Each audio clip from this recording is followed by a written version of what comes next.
পাৰোঁ। এই উদ্দেশ্য আগত ৰাখি ৰাজ্য চৰকাৰৰ এইবাৰৰ বাজেটত আমি সিদ্ধান্ত লৈছিলোঁ যে উচ্চতৰ মাধ্যমিক প্ৰথম বৰ্ষ, স্নাতক প্ৰথম বৰ্ষ আৰু স্নাতকোত্তৰ প্ৰথম বৰ্ষ আৰু BEd প্ৰথম বৰ্ষ এই ছোৱালীসকলক আমি এখন নতুন আঁচনি দিম, যি দেউতাক মাকৰ আৰ্থিক বোজা হ্ৰাস কৰিব আৰু ছোৱালীজনীও পঢ়াৰ কাৰণে প্ৰেৰণা পাব। এই আঁচনিখন আমি অহা 10 অক্টোবৰৰ পৰা ৰূপায়ণ কৰিব বিচাৰিছোঁ, যদিহে আমি মহাবিদ্যালয় আৰু ছাত্ৰীসকলৰ পৰা সহযোগিতা পাওঁ। সহযোগিতা মানে এনেকুৱা যে এই 3খন ফৰ্ম হায়াৰ ছেকেণ্ডেৰী এটা বিশেষ আমি আজিয়ে স্কুল কলেজত বিতৰণ কৰি আছোঁ যে বিভিন্ন গ্ৰেজুৱেটৰ কাৰণে এটা পাৰ্টিকুলাৰ কালাৰৰ ফৰ্ম এখন, MA MSCৰ কাৰণে এটা পাৰ্টিকুলাৰ কালাৰ আৰু আমাৰ BEd হায়াৰ ছেকেণ্ডেৰীৰ কাৰণে এই ধৰণে আমি 4টা কালাৰৰ 4খন ফৰ্ম কৰিছোঁ। ফৰ্মত একোৱে নাই, কোন চনত পাছ কৰিলোঁ, ক'ত এডমিশ্যন ল'লোঁ, কোনো ডকুমেণ্ট দিব নালাগে, কোনো কাগজ দিব নালাগে, কাৰণ ইতিমধ্যে সমৰ্থ পৰ্টেলত আৰু আমাৰ হায়াৰ ছেকেণ্ডেৰীৰ বাবে দৰ্পণ পৰ্টেলত তেওঁলোকে গোটেই ডেটা দিয়ে থৈ দিছে। গতিকে আমি ইয়াত কোনো মাৰ্কশ্বিট বিচৰা নাই, ফটোষ্টেট বিচৰা নাই, এটেচ কপি বিচৰা নাই, ইনকামৰ প্ৰমাণ পত্ৰ বিচৰা নাই, অৰ্থাৎ গাঁওবুঢ়া মৌজাদাৰ ক'তো যাব নালাগে, এখন চিম্পল ফৰ্ম। ইয়াত মাত্ৰ এটাই আছে যে দেউতাক মাকৰ এটা চহী লাগে, যাতে দেউতাক মাকে গম পায় যে চৰকাৰে ইমানখিনি মোৰ ছোৱালীজনীক সহায় কৰিছে, গতিকে মোৰ আৰ্থিক বোজাটো কিছু পৰিমাণে কমিব। আৰু বহু সময়ত কিছু দেউতাক মাক আৰ্থিকভাৱে সচ্ছল হোৱাৰ বাবে এনেধৰণৰ আঁচনি ল'ব ইচ্ছাও নকৰে, গতিকে ইয়াত ভলেণ্টিয়াৰলি অপ্ট আউট আছে, চৰকাৰে কাকো বাদ দিব বিচৰা নাই। কোনোবাই যদি নিজে বাদ দিব খোজে তেতিয়াহ'লে আঁচনিখনৰ পৰা নিজে আঁতৰি আহিব পাৰে, কিন্তু আদাৰৱাইজ ই এটা ইউনিভাৰ্চেল স্কিম, অৰ্থাৎ higher secondary first year, degree first year আৰু পষ্ট গ্ৰেজুৱেট ফাৰ্ষ্ট ইয়াৰৰ আমি সকলোকে ইয়াত সামৰি ল'ব খুজিছোঁ। এতিয়া প্ৰশ্ন আহিব যে ছেকেণ্ড ইয়াৰত আমি পাম নে নাই।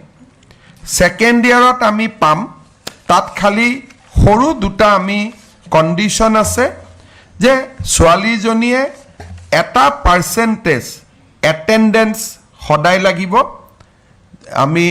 তাক ধৰি দিম, যিটো কলেজত সাধাৰণতে এইটো এটেণ্ডেঞ্চ লাগে পৰীক্ষা দিবৰ কাৰণেও, আৰু ছোৱালীজনীৰ কোনো ধৰণৰ কেৰেক্টাৰ অৰ ক্ৰিমিনেল এক্টিভিটিজত ইনভলভ হ'ব নালাগিব। এই দুটাই সৰু এটা কথা যে তাত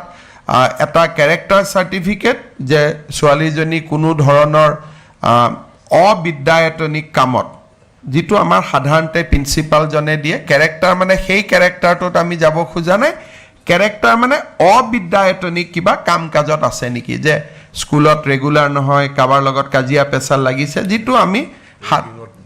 ৰেগিঙত জড়িত নহয়, এই যিবিলাক এজন ষ্টুডেণ্টৰ কেৰেক্টাৰ, ব্যক্তিৰ কেৰেক্টাৰ নহয়, যিটো ছাত্ৰ জীৱনৰ কেৰেক্টাৰ, সেই কেৰেক্টাৰটো আমি মেইনটেইন কৰিছোঁ নাই, কেৰেক্টাৰ এজ এ ষ্টুডেণ্ট, এটেণ্ডেঞ্চটো ৰাখিছোঁ নে নাই, এই দুটা কথা ক্লিয়াৰ কৰি দিয়াৰ লগে লগে এই ছোৱালীখিনিয়ে ছেকেণ্ড ইয়াৰতো এই পুঁজি পাই থাকিব, তাৰপিছত থাৰ্ড ইয়াৰ পাব, থাৰ্ড ইয়াৰতো পাই থাকিব। যিসকলে 4th ইয়াৰ ডিগ্ৰীত এডমিশ্যন লৈছে তেওঁলোকে 4th ইয়াৰতো পাব, আৰু যিসকল আজি উচ্চতৰ মাধ্যমিক দ্বিতীয় বৰ্ষত আছে এই বছৰ তেওঁলোকে নাপাব, অহা বছৰ ডিগ্ৰীত নাম লগোৱাৰ লগে লগে তেওঁলোকেও এই আঁচনি পোৱা আৰম্ভ হ'ব। এই আঁচনিত মই আগতেই কৈছোঁ আমি কাকো বাদ নিদিওঁ, খালি 2-3টা ধৰণৰ ছোৱালীয়ে এই আঁচনিৰ সুবিধা নাপাব। সেইটো হৈছে যে উচ্চতৰ মাধ্যমিক আৰু ডিগ্ৰীত বিবাহিত ছোৱালীয়ে এই আঁচনিটোৰ সুবিধা নাপাব, কাৰণ এই গোটেই আঁচনিটো হ'ল বাল্য বিবাহৰ বিৰুদ্ধে। গতিকে ডিগ্ৰী 3rd ইয়াৰলৈকে বা 4th ইয়াৰলৈকে অবিবাহিত হৈ থকাটো এই আঁচনিখনৰ ধন নিৰন্তৰভাৱে পাই থকাৰ এটা প্ৰাথমিক চৰ্ত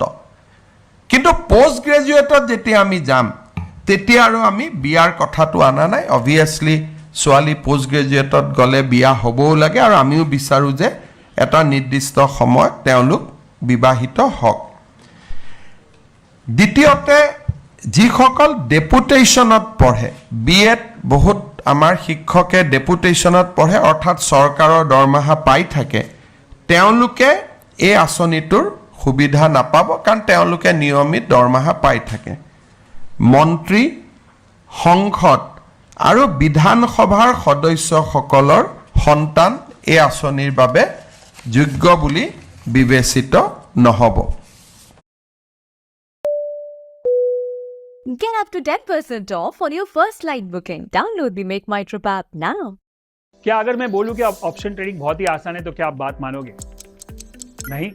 चलिए देखते हैं मैं आपको अपनी ऑप्शन एक्सपायरी আৰু এটা সৰু বৰ্গ এই আঁচনিটোৰ অধীনত নাহে সেইটো হ'ল যিসকলে হায়াৰ ছেকেণ্ডাৰীত ফাৰ্ষ্ট ডিভিজন পোৱাৰ কাৰণে স্কুটি এখন পাব কাৰণ স্কুটি আমি 60,000 টকা দিয়েই দিওঁ গতিকে তেওঁলোকক আৰু এই আঁচনিৰ আমি অনা নাই আৰু বিয়া নহয় পঢ়ি থাকিবৰ কাৰণে স্কুটিখনেই এটা যথেষ্ট ডাঙৰ প্ৰেৰণা গতিকে দ্বিতীয় প্ৰেৰণা এটাৰ প্ৰয়োজন আমি নাই বুলি ভাবিছোঁ গতিকে হায়াৰ ছেকেণ্ডাৰী যিসকলে স্কুটি পাব তেওঁলোকো এই আঁচনিটোৰ অধীনত নাহে কিন্তু এই বছৰ আমি নৱেম্বৰ মাহৰ ভিতৰতে সকলোকে স্কুটি আমি দি দিম যাতে আজি তেওঁলোকো আমাৰ মাজত আছে তেওঁলোকে ভাবিব যে স্কুটিখন আমি কেতিয়া পাম আমি নৱেম্বৰৰ 30 তাৰিখৰ আগতে আমি স্কুটিখন দিয়াৰ ব্যৱস্থা কৰিম এতিয়া এই আঁচনিত কোনে কিমান টকা পাব যিসকলে একাদশ শ্ৰেণীত নাম লগাইছে তেওঁলোকে 10 মাহ প্ৰতি মাহত 1000 টকাকৈ পাব তাৰমানে 10,000 rupees তেওঁলোকে পাব বাট পাৰ মান্থ 1000 টকা কৰি তেওঁলোকৰ বেংক একাউণ্টত আমি ট্ৰান্সফাৰ কৰিম বেংক একাউণ্টত টকা ট্ৰান্সফাৰ কৰিলে এটা ডাঙৰ সুবিধা হ'ল যে প্ৰত্যক্ষভাৱে পাব পাৰি অসুবিধা হ'ল কেতিয়াবা আমি যদি একাউণ্টটো KYC কৰি নাথাকো একাউণ্টটো বন্ধ হৈ যায় টকাটো পোৱাত অসুবিধা হয় গতিকে ছাত্ৰীসকলে প্ৰতি 6 মাহত যাতে